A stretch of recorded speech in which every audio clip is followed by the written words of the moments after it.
Reverb Nation. How come it's on the station? The great one, she know you on a meditation. 100% no more person.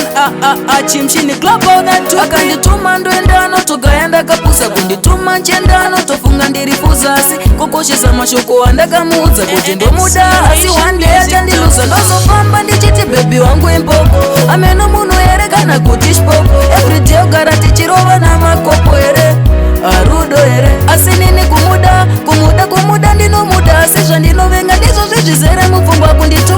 kundituka senge ndiri mukana ndiona simbo yake ndizvo zvaanofunga kutomuda kumuda ndinomuda asi zvandinovenga ndizvo zvezvizere mupfungwa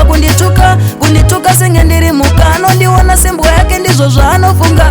handione kunge ndiri patena anondiona semushandi kunge ndiri katena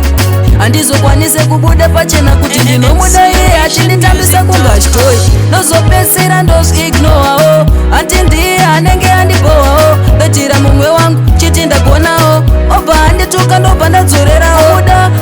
kumuda ndinomuda asi zvandinovenga ndizvo zvezvizere mupfungwa kundituka senge ndiri mukana ndiona simbo yake ndizvo zvaanofunga kutomuda kumuda ndinomuda asi zvandinovenga ndizvo zvezvizere mupfungwa kundituka senge ndiri mukana ndiona simbo yake ndizvo zvaanofunga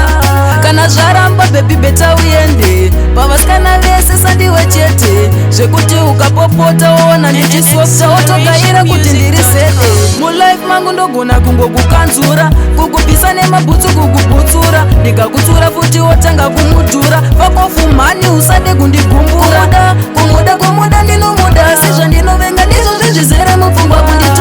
kundituka senge ndiri mukana ndiona simbo yake ndizvo zvaanofunga kutomuda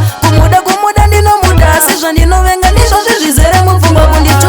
kundituka senge ndiri mukana ndiona simbo yake ndizvo zvaanofunga kumuda ndinenge ndichimudawo kumuda ndinenge ndichimudawo asi ameno zvaanozoitawo kumuda ndinenge ndichimudawo kumuda ndinenge ndichimudawo asi ameno zvaanozoita